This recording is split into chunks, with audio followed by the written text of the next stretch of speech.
Um, Tám kayu malam. Kayu malamको kayu malamहरूमा अतिरिक्त kayu malamलाई चाहिँ यो सञ्जाल मार्फतबाट अनि हेरिरहनु हुने अनि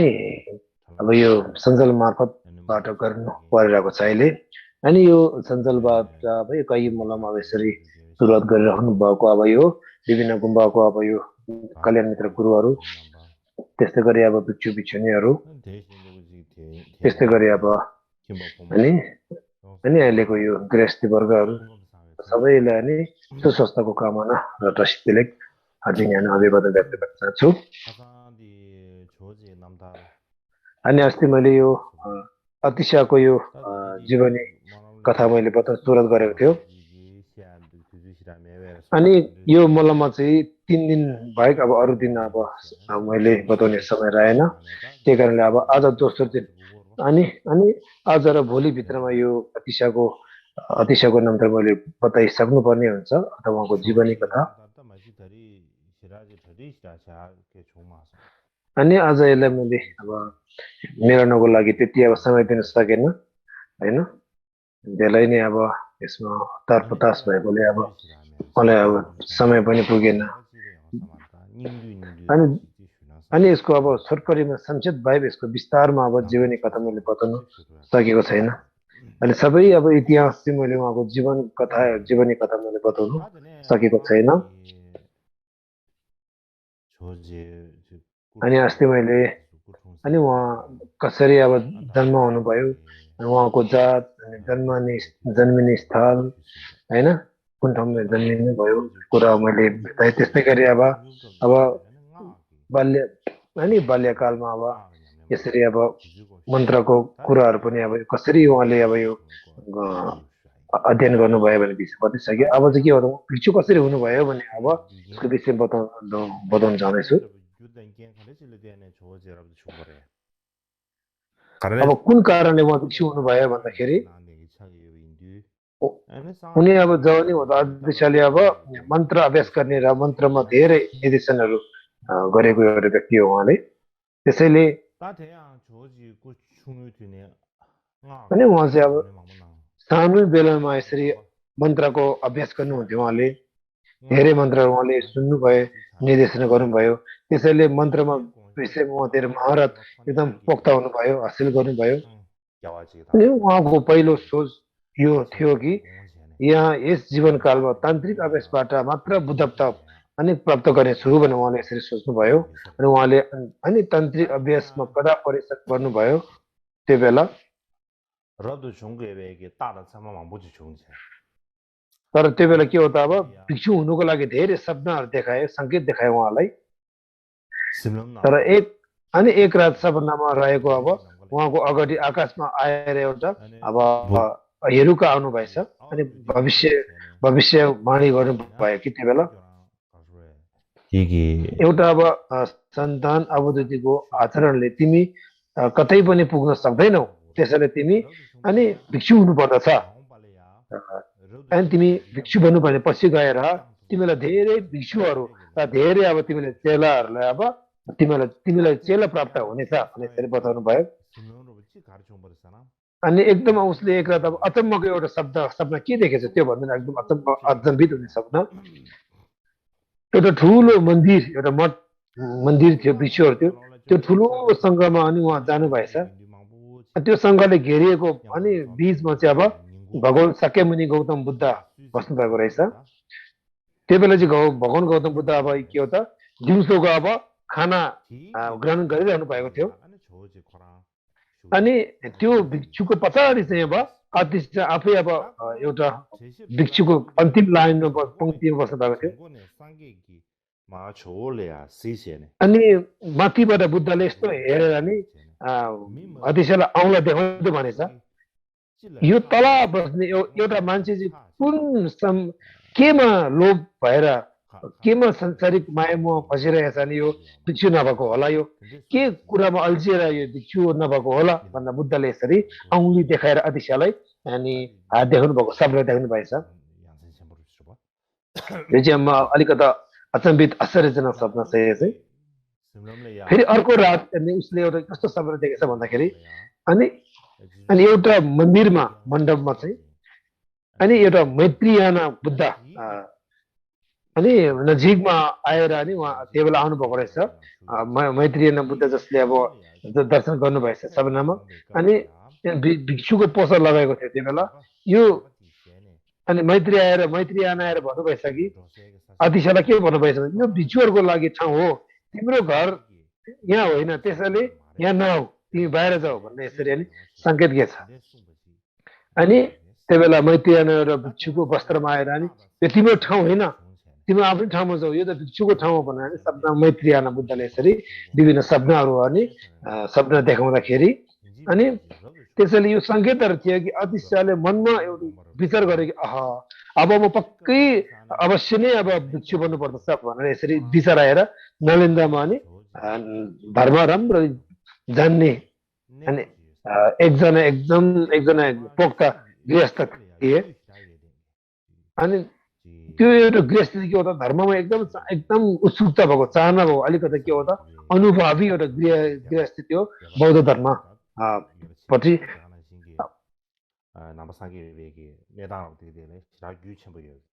अनि धेरै अब ज्ञानले भरिपूर्ण थियो त्यो गृहस्थी अनि अतिशयले भनेछ कि त्यो एउटा गृहस्थीको ठाउँमा चाहिँ अब म भिक्षु हुनु मलाई इच्छा छ म चाहिँ कुन विद्यालयमा पढ्दा राम्रो हुन्छ भनेर अनि सोधेछ त्यो गृहस्थीले अतिशयले अब त्यो बेला अब विभिन्न सिद्धान्तहरू थियो तान्त्रिक कुराहरू त्यो बेला नलेन्द्रमा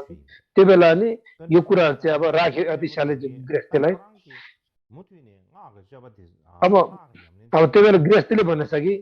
तिमीले गरिरहेको तान्त्रिक वज्रायनको अभ्यास निरन्तर दिने हो कि छाड्ने हो कि गर्दैनौ भनेर सोधेछ तिमीले छाड्ने हो कि निरन्तर अभ्यास दिने हो सोद्धाखेरि अतिशयले भन्नुभएछ कि एउटा एकदम तिखो प्रश्न सोध्नुभयो अनि अतिशयले भन्नुभएछ कि म भिक्षु भए तापनि मैले सिकेको अभ्यास चाहिँ तान्त्रिक चाहिँ म निरन्तरता दिने छु म छाड्दिनँ भनेर अतिशयले जवाब दिनुभएछ त्यही कारणले त्यस बेला यो जवाब दिँदाखेरि अनि त्यो गृहस्थीले भन्नुभएछ कि त्यसो भए तिमी महासङ्घीका विद्यालयमा भर्ना गरेर त्यहाँ भिक्षु हुनुभयो भने तिमीलाई अत्यन्त फाइदा छ भनेर यसरी बताउनु भएछ अनि यसरी सोच विचार सही लिएर अनि उहाँले 29 वर्षको उमेरमा अनि उहाँ अनि बोध गएको अनि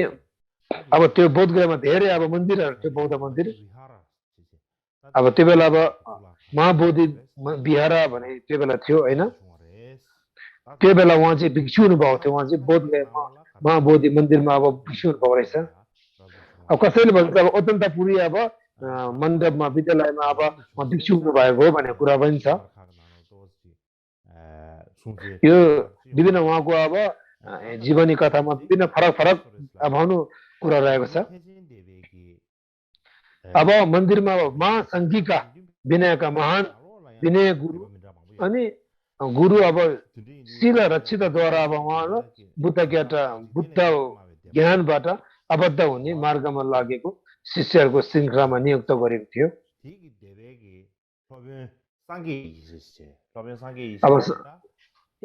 अब गुरुको नाम चाहिँ साङ्गी से भनिन्छ होइन जुन अब उहाँ महासङ्घीकाको विद्यालयमा उहाँ अब नियुक्त हुनुभयो र त्यहाँदेखि उहाँले के हो त भने विनयको शिल लिनु भएर अनि शिलको पालना गर्नुको लागि त्यो शिल दिने चाहिँ को रहेछ साङ्गी से भनिन्छ होइन बुद्ध ज्ञानबाट आबद्ध हुने मार्गमा लागेको श्रृङ्खलाको अब शिष्यहरूको श्रृङ्खलामा नियुक्त गरियो अब यो शिल रक्षिता भने चाहिँ को त भन्दाखेरि होइन अझै अब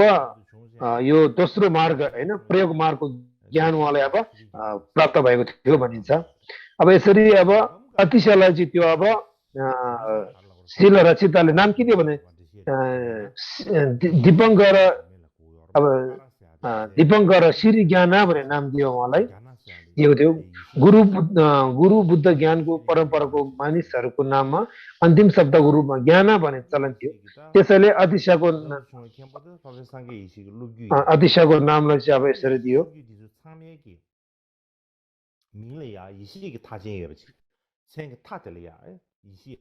अनि त्यो बेला अब ज्ञान भने अब नाम दिइन्थ्यो होइन उहाँको अब हिसे भने नाम अब राखिन्थ्यो त्यही कारणले अनि उहाँलाई चाहिँ अब यसरी अब अतिशालाई चाहिँ आफ्नो गुरुले अब नाम दिँदाखेरि हिसे ज्ञान राख्दाखेरि अनि यसरी अब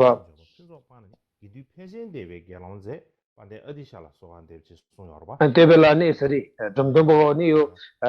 त्रिमसिकाको यो पाठमा भनेको छ कि अनि सबै ज्ञानले भरिपूर्ण भएको अब बाहिर संसारिक कुरामा मायामा नडुबेर विभिन्न राजहरू राजवंश कुराहरू सबै अब स्त्री युद्ध कुराहरू सबै उहाँले त्याग्नु भएर अनि महासङ्घिकाको अनि यो वर्गमा अनि यसरी भिक्षुको नियुक्त भएर अनि यसरी प्राणी हितको काम गर्नुभएको हुँदाखेरि श्रीयुत अनि अतिशयलाई म प्रार्थना गर्दछु भनेर भन्नुहुन्छ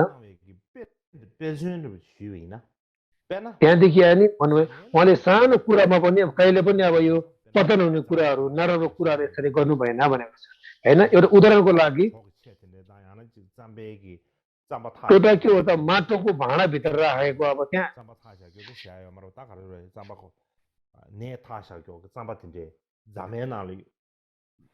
यो अब जुन अब यो माटोको भाँडाभित्र एक किसिम के हो त अब यो काठ माटोको भाँडाभित्र भुटेर राखेको अब भनौँ न पिठो अब भुटेर राखेको गहुँको पिठोहरू होइन त्यो भित्र भएको अब फुलहरू अब खानु नहुन्थ्यो उहाँले किन नखाएको भन्दाखेरि होइन त्यो बेला यो माटोको भाँडामा उहाँले अब खानु नहुन्थ्यो त्यो भित्र किन नखाएको भनेर अरूले सोद्धाखेरि उहाँले के जवाब दिनुहुन्छ भन्दाखेरि त्यो चाहिँ अब यो जाँडको एउटा जाँड तानिरहेको हुँदाखेरि अनि यो चाहिँ मैले पिउनु हुँदैन खानु हुँदैन त्यही कारणले यो माटोको भाँडाभित्र भएको विभिन्न पिठोहरू खाँदिनँ उहाँले भन्नुहुन्थ्यो त्यो चाहिँ किन यसरी भन्दाखेरि होइन त्यो चाहिँ अब फल्सेन देपा भनौँ न एक किसिमको यो महासङ्घिका फल्सेन देपाहरूले यो एक किसिमको महासङ्घिकाको समूहमा चाहिँ अनि यो शिल भ्रष्ट हुनु चाहिँ अब मुख्य कुरो चाहिँ एउटा जाँडलाई मानिन्थ्यो त्यही कारणले अनि यो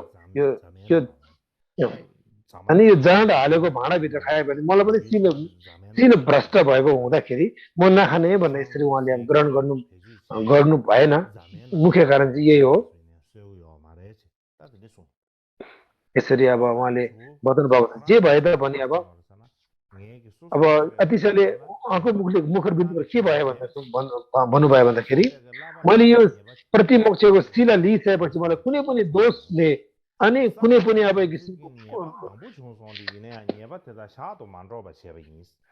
अनि प्रतिमोक्षको यो प्रतिमोक्ष शिला लिएर मैले कहिले पनि नराम्रो काम गरेर त्यसको दोष लागेको छैन बोधि चित्त चित्तको शिला लिएर होइन अनि विभिन्न अब अलि मलाई दोषहरू लागेको छ वज्रयानको शिला मैले लिएर चाहिँ अनि आज मलाई दोषहरू गल्तीहरू के उठ्यो त्यसलाई त्यही बेला मैले पाप देशना गरेर होइन दिनदिनै पापहरू बढाउँदै गएर त्यस्तो कहिले पनि गरेन भने यसरी बताउनु भएको छ अब अतिशाको नाम कसरी अतिशा भन्ने नाम कसरी राखियो भने त्यसको विषयमा बताउनु पर्दाखेरि अब अतिशयलाई विभिन्न नामले चिनिन्थ्यो यी मध्ये पनि अब सबैभन्दा अब सामान्यतः अब संस्कृतमा अब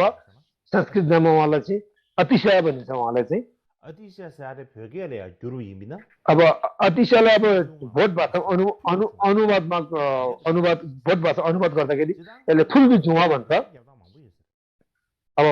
होइन फुल्दु झुवा भने एउटा अति उत्तम सर्वश्रेष्ठले बुझ्दछ सामाचे तिनी 참잘 अति अब अति अश्या भने विभिन्न अब अध्यक्ष पनि भनिन्छ अब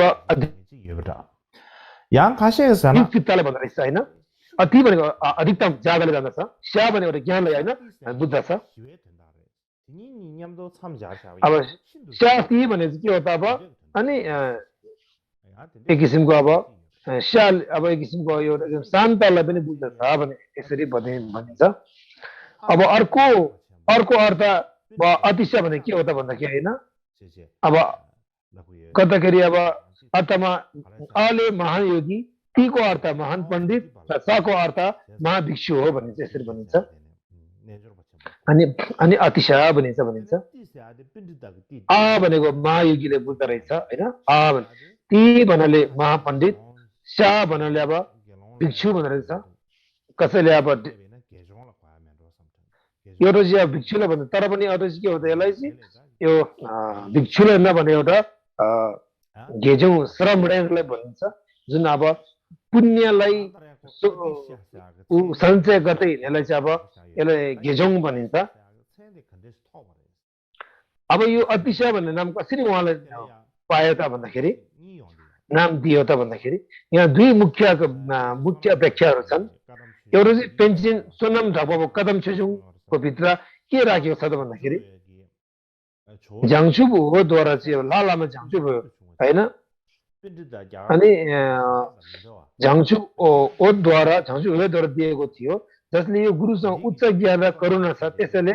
उहाँ अन्य पण्डितहरू भन्दा उच्च हुनुहुन्छ र त्यसैले उहाँसँग धेरै प्रकाश पार्ने क्षमता पनि थियो भनेर त्यसै कारणले अनि यो एउटा विशेष प्रशंसाको अनि नाममा चाहिँ अनि उहाँलाई अतिशय नाम दियो भनिन्छ अनमोल शिक्षा त्यसैले उहाँले प्रशंसामा अतिशय भन्नुभयो अर्को अब शाक्य कुञ्चोको कदमको इतिहास अनुसार चाहिँ यो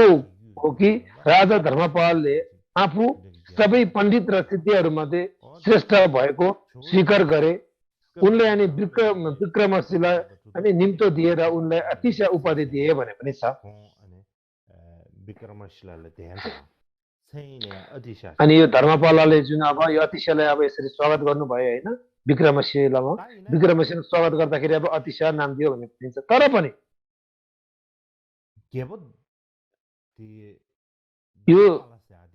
यो धर्मपाल भन्ने राजा चाहिँ अनि पाला राजवंशको राजा चाहिँ यो चाहिँ अब समय अनुसार चाहिँ अलिकति मिल्दैन जस्तो मलाई लाग्छ अब सामान्य अब यो धर्मपाल चाहिँ कुन शताब्दीमा आएको थियो भन्ने धेरै नै छ यसको विषयमा हो अब यो भारतमा अब यो इतिहास त्यति अब स्पष्ट नभएर अब अनुमान गर्नुपर्ने हुन्छ होइन अब सामान्य भन्नुपर्दाखेरि अब एकदम महाप्रख्यात अब पाली राजवंशको राजा धर्मपाल चाहिँ अब धेरै नै छ तर एउटा बताउनु पर्दाखेरि उहाँ चाहिँ अनि समकालीन अब यसको अब यो अनुसन्धान कर्मीहरूले चाहिँ यो धर्मपाल भन्ने राजा चाहिँ 8औं शताब्दीतिर अनि उहाँ थियो भने यसरी भएको समयमा अवधि अनि भनेको छ 8औं शताब्दीको राजा हो भनेको छ त्यही कारणले गर्दाखेरि अनि यो अगाडिको अनि यो मेल खाँदैन जुन धर्मपालले यो अतिशालाई अनि स्वागत गरेको हो भने अलिक तालमेल खाँदैन किनकि यो समयमा मिल्दैन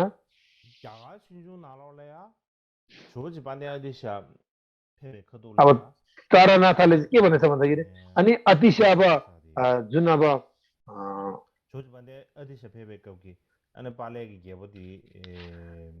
अनि तारानाथले के झो तारानाथ के भन्नुभएको छ भन्दाखेरि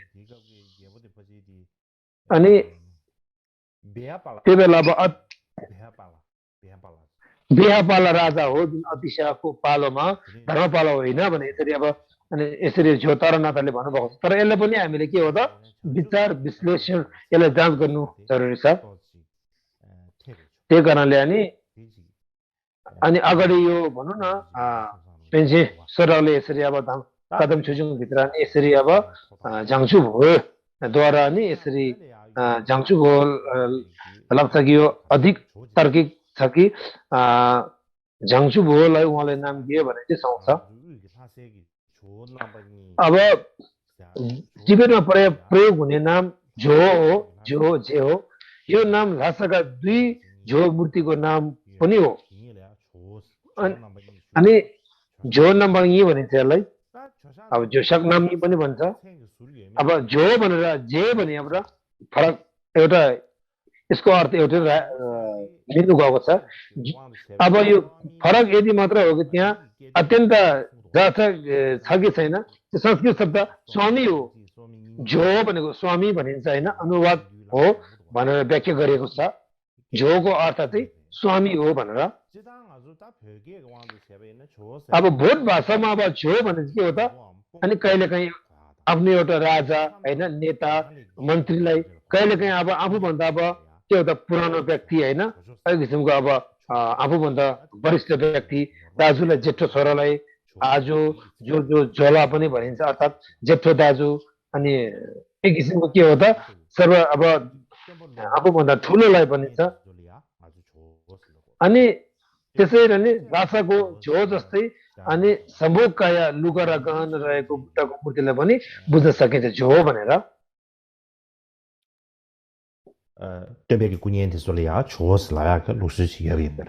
अनि जुन अब यो सम्भोग कायामा अब सिंहरित भएको बुद्धको मूर्तिलाई झो भनिन्छ जे भए पनि झो भनेको एउटा प्रशंसाको शब्द हो जसको एउटा के हो त एकदम महत्त्वपूर्ण सर्वश्रेष्ठ अनि एक किसिमको अनमोल बुद्ध छ मुख्य चाहिँ सर्वोच्च हो र झो भनेको चाहिँ कसैको लागि ठुलो लगाव र सामान छ सबैभन्दा महत्त्वपूर्ण वा बहुमूल्य मध्ये सबैभन्दा बहुमूल्य संकेत गर्ने शब्दलाई झो भनिन्छ Haji adishatsa maatobe haji chungya. अब जे हो तिब्बतीहरूले अतिशय बाहेक अरू कसैलाई झो भनेर बोलाउँदैन मान्छेलाई चाहिँ त्यही कारण यसले तिब्बतीहरू अनि झो जेसँग कतिको नजिक महसुस गर्छन् र उहाँको दयाप्रति उनीहरूको कतिको कृतज्ञ छन् भनी देखाउँछ होइन Shenda mindrewe semsor yaba chikta. Ningi kini chik tongda mindrewa. अनि झो जे पाल्ने अतिशयलाई चाहिँ एकदम के हो त अनि मनसँग एकदम नजिक हुने लगाव होइन झोजेहरूको लागि अरू भन्दा फरक भावना छन् उहाँले हेर्ने तरिका फरक छ तिनीहरूको हृदयको तालबाट मनलाई हृदयबाट नै तान्दछ मलाई लाग्छ कि यसैले उनीहरूको यो नाम झो या प्रयोग गर्छन् र जुन उच्च प्रशंसा धेरै सम्मानजनक छ अब उहाँले अब यसरी अब भिक्षु हुनु भएर धेरै अब ग्रन्थहरू उहाँले अब अध्ययन गर्नुभएछ ग्रन्थहरू पल्टाउनु भएछ अब त्यो थेरावाद कुरा गर्ने हो भने यहाँनिर कुरा गर्ने हो भने अब चारवटा मूल स्रोतहरू छ होइन यो चाहिँ अब के छ भन्दाखेरि त्यसमा चाहिँ अब महासाङ्घिका रहेछ चार निकायहरू छ महासाङ्घिको निकाय थेरावाद महासमाज सर्वस्तिवाद यसरी अब रहेको छ होइन चार प्रकारको यो महासङ्घ लगायतका यो चारवटा निकाय रहेको छ त्यो सबै उहाँले अब विनय र अभिधर्मको अध्ययन गर्नुभयो त्यहाँदेखि उहाँले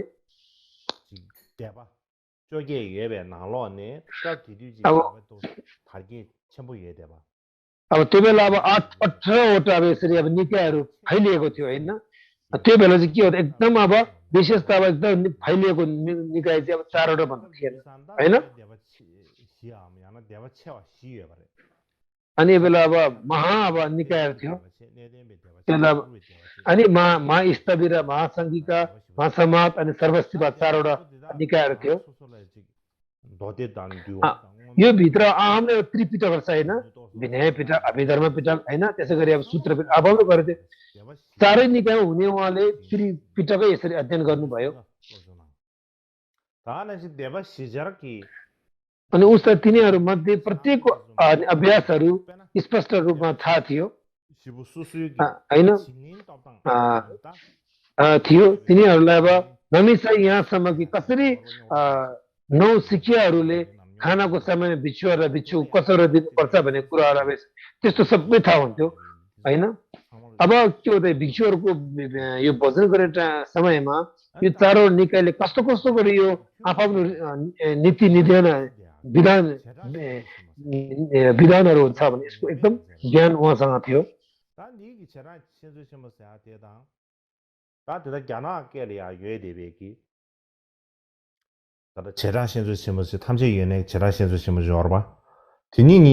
यो चाहिँ हेर्वेद्वारा लेखिएको कुरा र झेराङ सेजोसिमो भनिन्छ होइन अनि त्यसपछि कसैले भनेको छ भन्दाखेरि होइन अब यो विभिन्न ठेलीहरू छ भने त्योभित्र होइन जस्तो कि अब ओतण्डपुरी मठमा गुरु धर्म रक्षितसँग चार विद्यालयहरूको साझा आधार भनिएको अर्हत उपगुप्तद्वारा लिखित 800 खण्डको ठुलो प्रदर्शनी ग्रन्थ अभिधर्ममा विभाषा शास्त्र भनिन्छ अध्ययन गरे सामान्यतः यो पाठ अध्ययन गर्न 12 वर्ष लाग्ने भनिएको छ होइन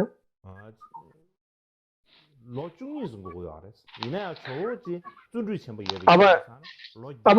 यो भनौँ न अघिको यो अभिधर्ममा विवाह छ शास्त्री 12 वर्षसम्म लाग्थ्यो अध्ययन गर्नु तर अविषयलाई यो उहाँ धेरै मेहनती परिश्रमी भएकोले उहाँलाई चाहिँ 7 वर्षभन्दा लागेन भनिन्छ त्यसरी उसले एकपटक 6 दिन अध्ययन गर्यो अनि धर्मरक्षित ठाउँमा गएर अनि 7 दिन अनि 7 दिन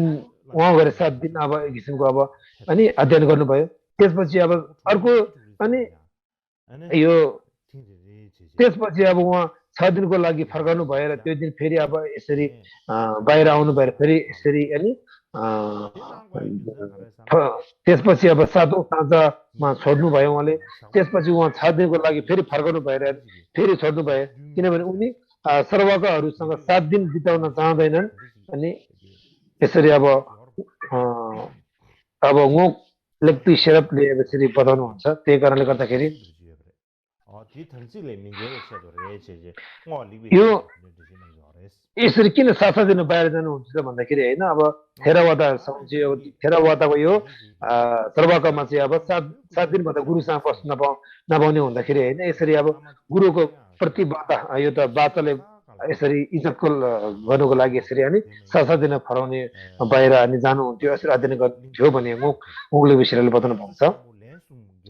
त्यसै गरी अतिशयले गुरुहरूको खोजीमा 3 पटक महासागर पार गर्नुभयो मध्य भारत सूत्रमा अब सिलोन सिलोन एक किसिम भनिन्छ अब यसलाई सिलिङ पनि भनिन्छ कपर आइल्यान्ड पनि भनिन्छ लगायत धेरै देशहरूमा यात्रा गर्नुभयो उनले धेरै कष्ट गुरु अब आफ्नो गुरुहरूको अनुसरण गर्दा धेरै कठिनाइहरू उहाँले सामना गर्नु पर्यो उनले आफ्नो जीवनमा धेरै गुरुहरूलाई पछ्याएर विभिन्न जीवनीहरूमा खाताहरू थोरै फरक छन् उहाँको अब जीवनी कथामा लेख्ने कुरा धेरै फरक छ सबैभन्दा ठुलो अब संख्या हो कि उनले 157 गुरुलाई पछ्याउनु भएर अनुसरणमा लिनुभयो सबैभन्दा कम संख्या 30 जना गुरुहरू उहाँले थप्नु भयो लिनुभयो भन्छ अनि ती सबै मध्ये उहाँसँग विशेष गरी 3 गुरुहरू थिए अब त्यो भित्र पनि गुरु एकदम प्रसिद्ध उहाँलाई एकदम 3टा गुरु हुन्थ्यो जसले उहाँलाई बोधिचित्त अनि बोधिचित्तको अब यसरी ज्ञान सिंह गुरु चाहिँ 3टा थिए त्यो 3टा गुरु को हुन् त भन्दाखेरि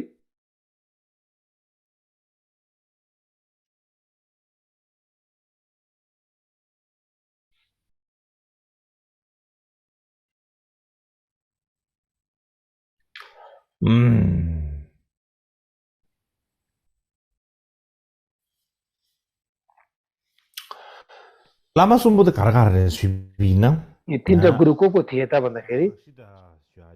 पहिला गुरु धर्मरक्षित अनि मैत्री योगी र अनि गुरु सुवर्णदीप भन्ने यसरी अब 3टा गुरुहरू थिए अब पहिला अब धर्मरक्षित भने कस्तो गुरु हो त भन्दाखेरि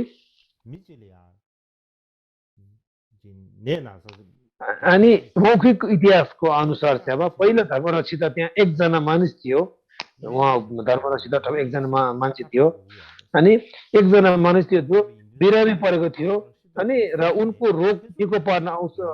पार्न औषधिको लागि मानिसको मासु र रगत चाहिन्छ भनेर यसरी अब गुरुले भन्नुभएछ त्यो अब धर्मरक्षित सुन्नुभएछ त्यसैले यस गुरुले बिना कुनै हिचकिचबाट आफ्नो अब गुरुले भन्नुभयो अब मान्छेको मासु र रगत चाहिन्छ होइन दबाईको लागि अब निको पार्नुको लागि अब जे भए पनि के हो त अब यो बेला ज्ञान साटोपाटो गर्ने अब एकदम अब ज्ञानले पक्ताउनु एउटा गुरु हुन्छ धर्मरक्षित चाहिँ अनि धेरै अब उहाँसँग अब ज्ञानको अब टापु छुएको थियो सिक्कट छुएको थियो त्यही कारणले अब अनि केही मासु काटेर उहाँलाई दिएर आफ्नो लागि यस्तो अचम्मको कथा राम्रो टाउको वरिपरि पाउन गाह्रो छ जे भए पनि धर्मरक्षितले आफूलाई अरूको लागि आदान प्रदान गर्न मात्र तालिम दिएर अनि तर सबैमा आफ्नो मासु रगत दिएर सक्षम भएको थियो यस्तो कुरोलाई अब दोस्रो मैत्री योगी हो कथाहरू अनुसार मौखिक कथा अनुसार कसैले फलामको रडले कुकुरलाई कुटिरहेको थियो जब यो मैत्री योगीले त्यो देख्यो उनले दया लागेर कुकुरको पिठा आफैमा लिए उनले भावना मात्रै लिएन उहाँको शरीरको पिठा पनि प्रत्यक्ष रूपमा लिनु भएर त्यहाँ उसको शरीरमा अनि फलामको रड प्रहारबाट अब पग्लियो अब त्यो बेला जुन अब त्यो कुकुरको पिठा मात्र नलिएर होइन एउटा शरीरको दुःख पनि साँच्ची नै उहाँले लिनुभयो त्यो बेला अनि अरू मान्छेको रट हान्ने बेलामा साँच्ची नै आफ्नो यो मैत्री योगीको शरीरमा त्यो प्रकट हुँदाखेरि अनि त्यो घाउ भयो र तिनीहरूबाट पिप पनि तप चुयो त्यसबाट अनि हामीले अनि यो एउटा मौखिक भनाइको अनुसार हामीले गुरु मैत्री योगी चाहिँ एउटा उहाँमा कतिको दया र करुणाको अभ्यास र स्तर कति उच्च थियो भने आधारभूत विचार प्राप्त गर्न सक्छौँ अनि यो चाहिँ एउटा मति शोधन प्रशिक्षणको एक सामान्य अनि यो अनि भनौँ न एक किसिमको सामान्य मान्छेहरूले अब कस्तो रहेछ भने अब यो कुरो हो कि होइन भने अब गाह्रो हुन्छ यस्तो ज्ञानी हुनुहुन्थ्यो अब तेस्रो अब सुवर्ण दिपा भने जो सेलिङपालाई अब सुवर्ण सेलिङको तेस्रो गुरुजी उहाँले बोधिचित्तको अवतार भनिएको छ त्यसैले यो गुरु जीवित बोधिचित्त जस्तै थिए त्यस कारणले गर्दा सुवर्ण दीपको अर्थात् जो सेलिङपाको दया करुणा र बोधिचित्तको अनुभूति वा उनको स्तर वा अभ्यासको स्तर अत्यन्त उच्च थियो अब गुरु र बोधिचित्त बेग्लै थिएन गुरु आफै अब बोधिचित्तको स्वरूपमा प्रकट हुनुहुन्थ्यो होइन बोधिचित्तको स्वरूप नै अवतारमा नै थियो त्यही कारणले गर्दाखेरि अनि दयामय करुणाको सागर दयामय करुणाको यो अनि यस्तो एउटा महासमुद्र भएको हुँदाखेरि यसरी अनि अध्यक्षले पछ्याउने अनि उहाँले पछ्याउनु भयो त्यही कारण अध्यक्षले पछ्याउने सबै गुरुहरूमध्ये अनि यो सुवर्ण दीप नै एक हुनुहुन्थ्यो अनि जसको लागि उहाँमा अब सबैभन्दा ठुलो आस्था र भक्ति थियो सबैभन्दा गहिरो प्रभाव थियो अब अरूको लागि नभई अतिशयसँग सुवर्ण दीपको लागि अनि एकदम फरक अनुभूति र एकदम श्रद्धा भक्ति किन थियो त भन्दाखेरि होइन अब सुवर्ण दीपको लागि चाँदीको छेउको साथ एक रिकेरी थियो जुन आफ्ना अन्य गुरुहरूलाई मासिक भेटी दिएनन् जुन प्रवचन थाहे लिए मार्फत तर उनले सुवर्ण दीपको लागि गुरु अनि गुरुको लागि परिवर्तन जयन्ती मनाउने तिब्बती परम्परा जस्तै हो जब उसले आफ्ना अन्य गुरुहरूको नाम मात्र सुन्यो होइन तर गुरुले चाहिँ प्रवचन गर्दाखेरि विभिन्न अनेक अब अनमोल कुराहरू चढाउनु हुन्थ्यो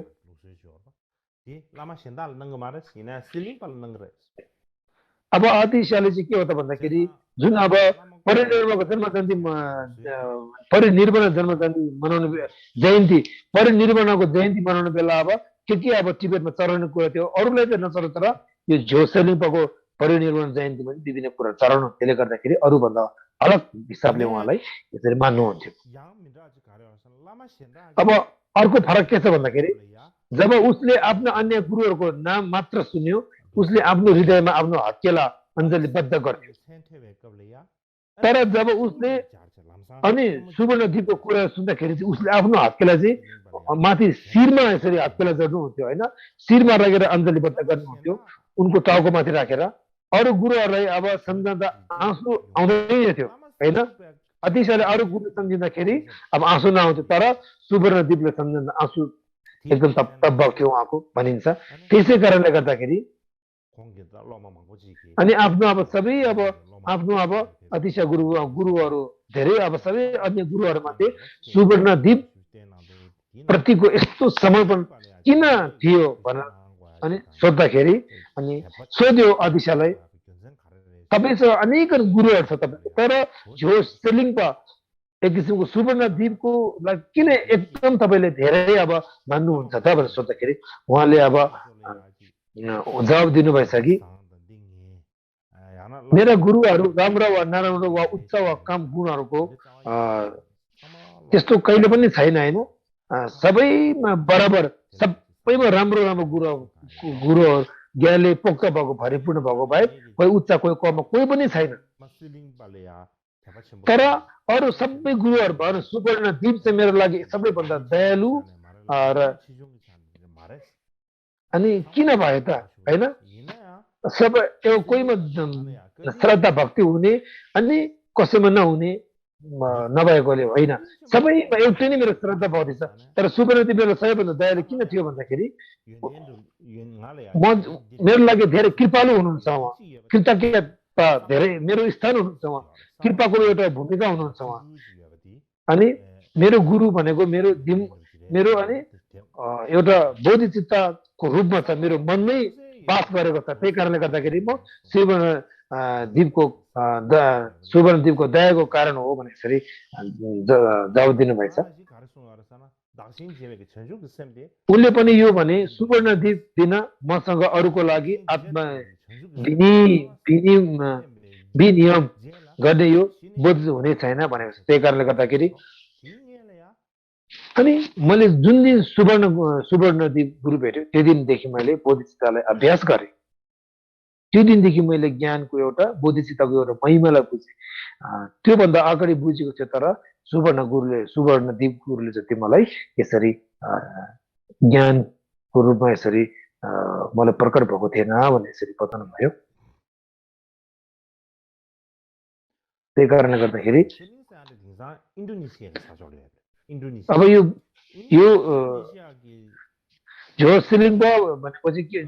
सिर्लिङ भनेको चाहिँ कसरी यसलाई यो चाहिँ अब इन्डोनेसियामा छ सुमात्रा भन्छ यसलाई सुवर्णदीप हालको इन्डोनेसियाको सुमात्रा टापुको पुरानो नाम हो तिब्बतीमा अनुवाद गर्दा अब यसलाई सेलिङ भनिन्छ यो 7औं शताब्दीको उत्तरार्धमा ताङ वंशका अनुवादक हिजिङ त्यहाँ 2 पटक गएर आफ्ना 2 भ्रमणहरूमा कुल 2 वर्षभन्दा बढी समय त्यहाँ बिताउनु भयो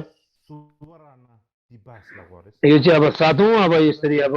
यो द्वीपभित्रमा अब एउटा मानिन्छ एकदम प्रसिद्ध यसलाई अब यसलाई सुमात्रा पनि भन्दछ यसलाई सुमात्रा भनेर अब एक किसिमको सुवर्ण भने जस्तो सुनको रूपलाई भनिन्छ यसलाई शेर भन्दा भोट भाषामा सुनलाई भनिन्छ तर यो सुमात्रा पहिला भनिन्छ तर आजभोलि यसले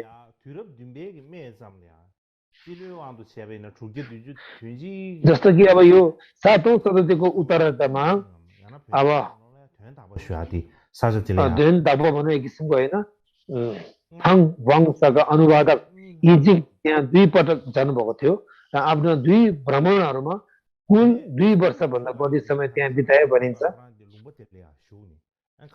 त्यस टापुमा सुवर्णदीप धर्मकीर्ति बस्थ्यो त्यही कारणले त्यसको नाम अनि सुवर्णदीप भनेर राखियो त्यही बेला अब यो सुवर्णदीप उहाँ राजा पनि हुनुहुन्थ्यो होइन एउटा योगी पनि हुनुहुन्थ्यो त्यही कारणले अनि त्यो टापुमा बसेको बास गर्नुभएकोले त्यो टापुको नाम सुवर्णदीप भनेर गुरुको नाम पनि सुवर्ण एक किसिमको सुवर्णदीप भनेर पुग्यो उहाँ गुरुको नाम पनि त्यही अनि उहाँलाई अनि सुवर्णदीप भने अब जुन अब ठाउँकोबाट राजालाई नाम दियो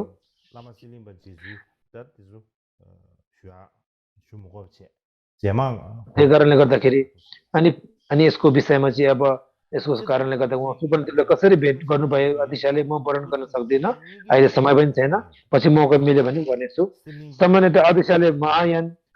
वंश मध्यमार्ग र मध्यमका केवल अब यो विज्ञानवादको धेरै गुरुहरूलाई पछ्याउनु भयो अब सुवर्णदीप र सन्दिपा चाहिँ के हो त अनि यो विज्ञान मात्रको गुरुहरू थिए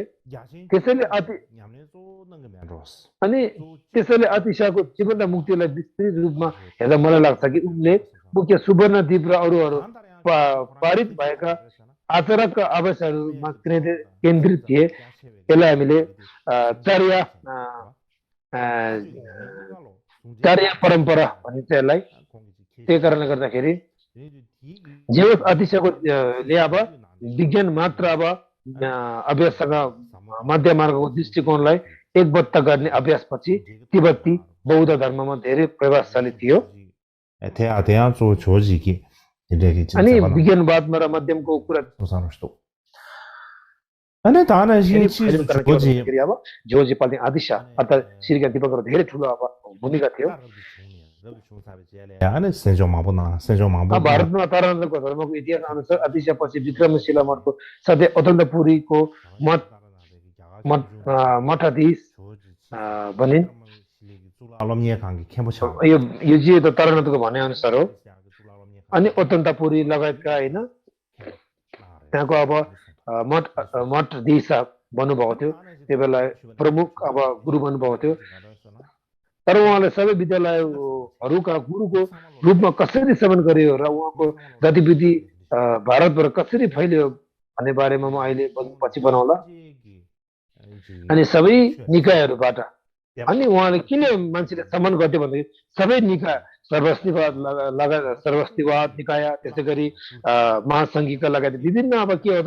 सबै निकायहरूले उहाँले सम्मान सत्कार गर्नुहुन्थ्यो सबै गुरुहरूलाई आदर सत्कार गर्नु भएको हुँदाखेरि उहाँले सबैले सम्मान अनि भारतमा धेरै अब सम्मान दिन्थ्यो र उहाँले धेरै अब उहाँ भारतमा अब मानिन्थ्यो उहाँलाई त्यही कारणले यसको विस्तारमा पछि बताउने छु आज म बताउँदिनँ अब अतिशयलाई तिब्बतमा कसरी अब स्वागत गरियो भन्ने विषय बताउनु पर्दाखेरि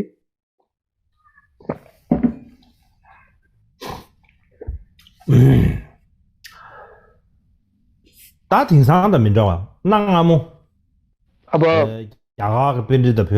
हालसँग नमिल्ने प्राचीन समयमा चाहिँ अनि यो आजभन्दा धेरै फरक थियो जस्तै कि अब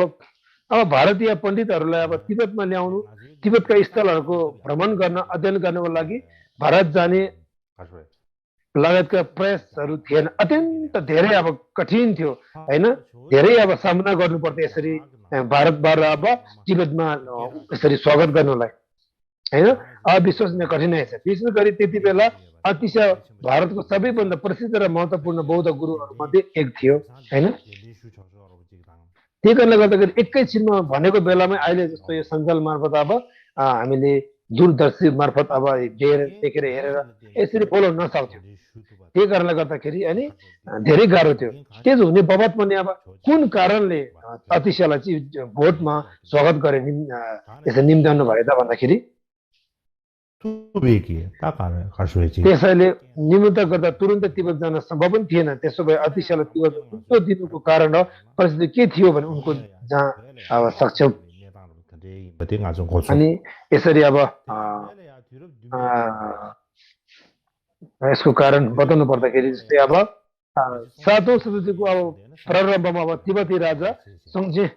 गम्पोको पालादेखि नै बौद्ध धर्म तिब्बतमा फैलिन थालिएको थियो थालनी भएको थियो अब कहिले सुरुवात भएको थियो त भन्दाखेरि अब यसपछि अब नमिल्ने अरू कुराहरू पनि छ तर पनि अब अलिकता राम्रो स्रोतहरू मिलेको तालमेल खाएको चाहिँ यो राजा छिसुङ देउसिन समयको पालोमा अब व्यापक रूपमा फैलियो भने अब एकदम राम्रो स्रोत मान्दछ अनि सांगेको त्यहाँ देपे ठाके फिसुङ सबर छोइ मरे अब ठिसो देशमा पालो धेरै फैलेर गयो बुद्धको नाम अब धर्म चाहिँ तिब्बतमा फैलन चाहिँ अब सङ्गसिङ गम्पो पालोमा हो तर धेरै अब भव्य रूपमा फैलेको चाहिँ ठिसो देशमा पालोमा हो तर 4 पुस्तापछि अब सन् अब ईस्वी सम्वत 841 मा धर्म उदुम सेनले बौद्ध धर्मलाई अब सताएर यसरी अब नष्ट गर्यो धर्मलाई अब हटायो होइन तर 50 वर्ष अब यसरी धर्म उदुम सेन भन्दो रहेछ अब यसरी अब 4औं पुस्तामा पुग्दो रहेछ यसरी अनि त्यहाँ नुबुगिम बौद्ध धर्म चाहिँ अब यसरी नष्ट गर्यो जुन अब धर्म राजा जुमसेनले त्यस्तै गरी अब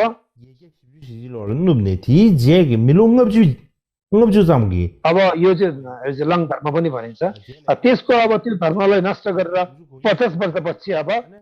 ईस्वी सम्वत 892 मा चाहिँ अब लाचेन घोङ्पा रप्सलको जन्म भएको थियो उनले अब लङ धर्मले बौद्ध धर्म नष्ट पर्यो तनस मनस परेपछि 50 वर्षपछि अब के हो त अनि यो लाचेन घोङ्पा रप्सलले चाहिँ अब यो 50 वर्षपछि जन्म भएर उहाँले अब यसरी विनय वंशको अब प्रचार गरे जुन चाहिँ अब उत्तर तल्लो भनिन्छ यो चाहिँ अब दुल्मे भने दुल्मे अनि तल्लो विनयको वंशको प्रचार गरेको थियो उहाँका चेलाहरू र तिनीहरूका तिनीहरूको अब अनुयायीहरूले फेरि एकपटक केन्द्रीय तिब्बतमा मठहरू स्थापना गरेर सङ्घको पुनर्स्थापना पनि गर्नुभयो अनि यो लङ धर्मको लङ धर्मले बौद्ध धर्मको 7वटा र केन्द्रीय तिब्बत सङ्घको पुनर्स्थापनाको बिचमा सायद 100 वर्षभन्दा बढी समय लागेको थियो अब प्रश्न उठ्छ होइन लङ धर्मले बौद्ध धर्मलाई तनासमन नष्ट पारेर अनि बौद्ध धर्म कुन बेला फेरि अब एकदम स्पष्ट फैलिएको थियो पछि भन्दाखेरि अब होइन त्यसपछि 1 वर्ष लाग्यो 100 वर्ष लागेको थियो भन्छ लङ धर्मले बौद्ध धर्म सबै नष्ट पारेर त्यो एकदम फेरि राम्रोसँग फैल्नको लागि 100 वर्षभन्दा बढी लागेको थियो भने अब अहिले त्यही कारणले यो भनेको कुरा अब धेरै नै छ तर अहिले मसँग समय छैन यसको पछि बताउने छु यसलाई त्यही कारणले अनि यो तल्लो धुल्मे भनिन्छ होइन दोस्रो स्तरको अब यो विनयको परम्परा अनि आमदोर खालको पूर्वी तिब्बत क्षेत्रबाट अब शिक्षाहरू र पुनर्जीवित भइरहेको बेला अनि नगरी पश्चिमी तिब्बतमा पनि शिक्षाहरू पुनरुत्थान भइरहेको थियो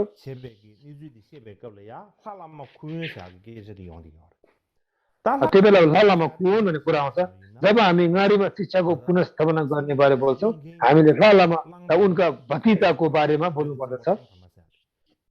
अब तिब्बतको राजा लङ धर्म उहाँलाई 2टा छोरा अब आएको थियो त्यो बेला अनि हेसु र युमतेन भन्ने नामक 2 छोराहरू थिए अब सही अब यसमा कुन सो छोरा हो कि होइन भन्ने कुरोमा धेरै अब तर्क वितर्क धेरै छ अब सही शक्ति कसले ग्रहण गर्ने भन्ने कुरालाई लिएर दुई बीच तर्क द्वन्द्व थियो त्यसैले सम्भवतः उहाँ चाहिँ अब 9औं शताब्दीको अन्त्यसम्म अब तिब्बती राज्य टुक्रेर गयो धेरै टुक्रेर गयो होइन अब सही शक्ति कसले ग्रहण गर्ने हो त भनेर अब त्यो बेला अब धेरै अब द्वन्द्वहरू भए बिचमा त्यो अब जुन अब लङ धर्म 2टा छोरा बिचमा पनि तिब्बती राज्य टुक्रेको थियो अब युमतेनका सन्तानहरूले अब अनि ओसुङका सन्तानहरूलाई घृणा गर्न जारी राखे त्यसैले ओसुङका भतिजा जेनाम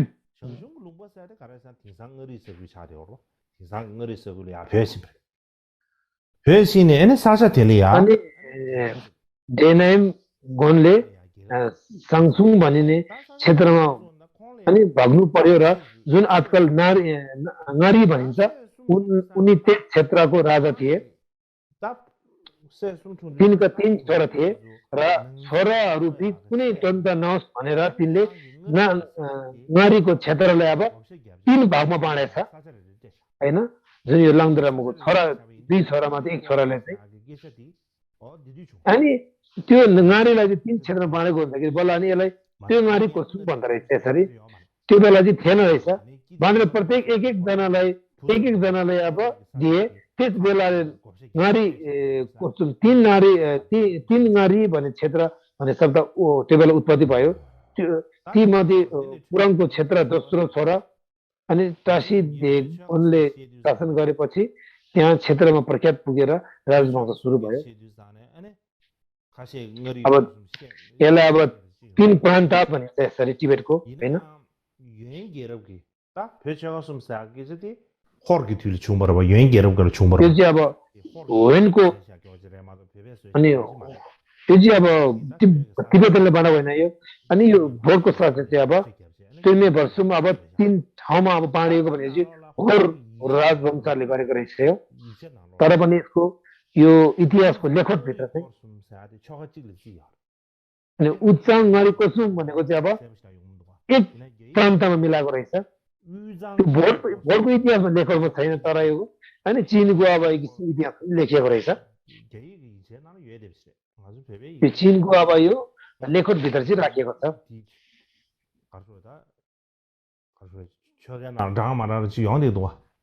अब यो प्रान्त यो ngari कोर्सुम त्यो प्रान्तभित्र राख्ने कि नराख्ने भन्ने यसरी कुराहरू आइरहेको छ तर यो चीनमा चाहिँ एकदम स्पष्ट लेखिएको छ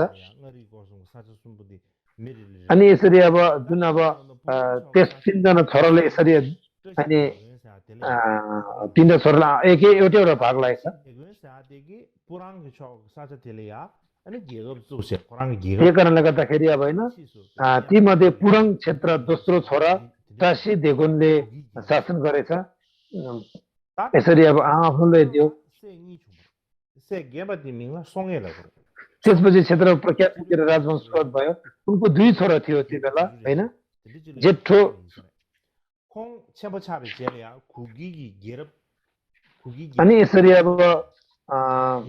तोमले अब 956 मा जन्मेको थियो र उनी वयस्क भएपछि गुगे वंशको दोस्रो राजा बने पछि उहाँ त्यहाँदेखि अब निस्किनु भएर उहाँ त्यहाँदेखि यो राजवंश त्याग्नु भएर उहाँ पछि उहाँ भिक्षु हुनु भएछ अनि राजालाई पनि भगवान भनिन्छ त्यो बेला ला लामा भनिन्छ भगवान भिक्षु पनि नाम दिएको रहेछ त्यही कारणले चाहिँ नाम दियो उनको 2 छोरा पनि भिक्षु भए र त्यसैले संक्षिप्तमा तिनीहरूको अब साँचो धर्ममा ठुलो विश्वास र समर्पण दिएको हुँदाखेरि यसरी अब बौद्ध धर्म फैलाएछ त्यही कारणले गर्दाखेरि अब यसरी उहाँको 2 छोरा भएपछि त्यो छोरा पनि भिक्षु बनाउनु भएछ अनि बौद्ध धर्म धेरै उहाँले यसरी अब फैलायो अब लामाको विषय बताउनु पर्दाखेरि उहाँको धेरै छविहरू राख्नु भएको छ लामा हिसीले तिब्बत इतिहासमा गहिरो प्रभाव छोडे अनि कारण यो हो कि उनीसँग 3 पालहरू व्रतको प्रसारण थियो त्यो बेला के हो त भन्दाखेरि थियो त्यसपछि माथिल्लो तिब्बतबाट शिक्षा फैलिन सक्छ अब दोस्रो कारण उनले चाहिँ अतिशालाई निम्तो दियो हैन अनि तेस्रो कारण के हो उनले धेरै अनुवादहरूले पालन पोषण गरेर यसरी बौद्ध धर्म फैलाएको थियो जुन लामा भने एकदम नाम चलेको छापिरहनु भएको गुरु अब उहाँ छोरा रहेछ जुन हैन उहाँले चाहिँ अब यसरी अब तदुल भन्छ पहिलो तहको विनय परम्परा फैलाउनु भएछ एउटा छवि राख्नु भयो दोस्रोमा अतिशयलाई निम्तो गर्नुभयो दोस्रो छवि तेस्रोमा उहाँले अब अनुवादकहरू भारतबाट यसरी धेरै अनेक अब यसरी अब अनुवादकहरूले अब यसरी भित्र स्वागत गर्नुभएको रहेछ अनि रिन्जे साङ्बोले पनि यसरी अब गुप्त मन्त्रको नयाँ प्रसङ्गको लागि धेरै ग्रन्थहरू अनुवाद गर्न सक्नुभयो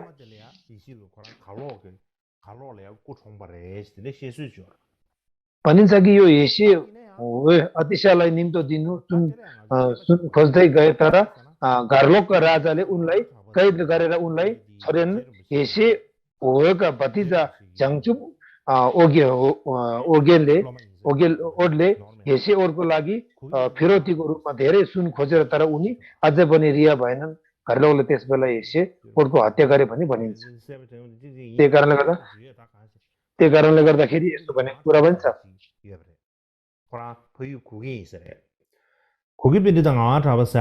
तर गुगे पण्डितमा गाउँ ढापा भन्ने कृतिको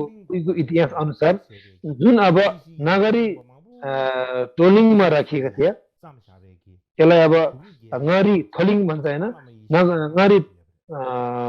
ngari थोलिङमा राखिएको थियो पुरानो पाण्डुलिपिहरू आधारित छ र उनको अब इतिहास के लेखेछ भन्दाखेरि लामा हेसीको जीवनीमा आधारित रहेको छ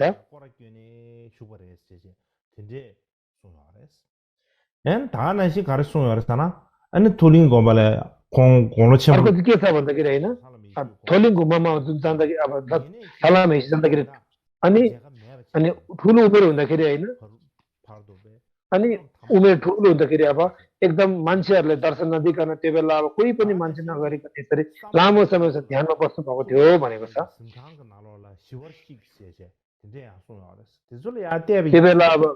त्यो बेला अब थोलिङ गुम्बामा चाहिँ अब हैन उहाँ चाहिँ अब यसरी यो सामो भनिन्छ होइन माटो जुन त्यो खम चलेको बेलामा चाहिँ अब तत्त्व चलेपछि उहाँ चाहिँ परिनिर्माण भयो भनेर लेखिएको छ त्यही कारणले अब यो ngari थोलिङमा एउटा पुरानो पाण्डुलिपि मलाई आधारित यसरी पाएको छ त्यो बेला चाहिँ के लेखेको छ भने लामा हेसीको जीवनमा आधारित छ लामा हेसी धेरै वृद्ध हुँदा पनि उनी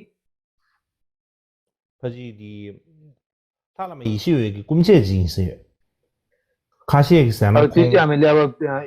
जाँच गर्नुपर्ने एउटा लेखत रहेछ अब यो चाहिँ अब के हो त ला लामाको एउटा दाजु हो कसैले भाइ हो भनिन्छ उहाँले लादे भन्ने एउटा रहेछ एउटा लादेलाई चाहिँ एउटा छोरा अब एउटा एउटा अनि एकदम उसको बानी दिएर अलिकता कठोर स्वभावको थियो होइन युद्ध गर्नुमा अलिकता धेरै नै चाहना गर्ने थियो अन्तिममा बन्दी भन्ने एउटा अब यो बन्दी भन्ने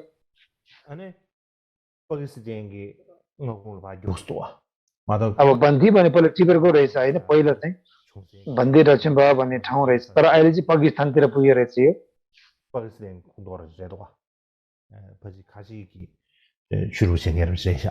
अब यो एक किसिम के हो त अब यो खाची मुस्लिमको एउटा ठाउँमा परेको रहेछ यो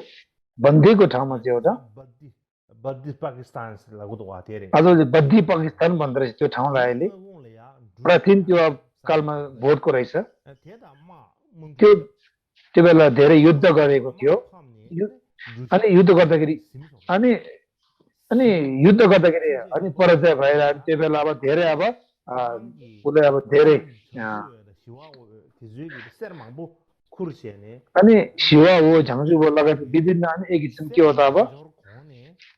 अनि धेरै अब दुःख दियो जुन अब पराजय हुँदाखेरि युद्धमा होइन अनि वेदे भने चाहिँ अब जुन अब यो कारागारबाट यसरी बाहिर निस्केर जाँदाखेरि होइन अनि सैनिकहरूले चाहिँ सेनाहरूले अब तीर चलाउँदाखेरि अनि बाणमा चाहिँ अब त्यो विष भएको हुँदाखेरि होइन अनि सुन नल्याउँदै यसरी अब आधी बाटोमा अब देहान्त भएको रहेछ अनि आधी बाटोमै अनि देहान्त भयो भन्ने कुरा पनि छ अनि यस्तो इतिहासमा हेऱ्यो भने अनि लालामा हिस्से चाहिँ अब यो त्यो कारागारमा बन्दी थियो भने चाहिँ हामीले अब हेर्नु पर्ने हुन्छ अनि यसलाई चाहिँ अब के हो त अनि त्यही कारणले यो अङ्गारी थलिङभित्र राखिएको एउटा हामीले जाँच गर्नुपर्ने एउटा लेखत छ होइन त्यो गुगीको अब राजवंश कुराहरू होइन यसरी लालामा हिस्सेको नम्तर यसलाई चाहिँ हामीले अब यसरी के हो त जाँच गर्नु आवश्यकता छ अनि घालोक अनि लालामा हिस्सेलाई चाहिँ अब घालोकको कारागारमा बन्दी हो कि होइन भने यसो अब हामीले जाँच गर्नुपर्दछ अनि यस्तो इतिहासहरू हेऱ्यो भने अनि घालोकको यो कारागारमा बन्दी भएको हो भनेर हामीले चाहिँ भन्न सकिँदैन त्यही कारणले यसले जाँच गर्नु परेछ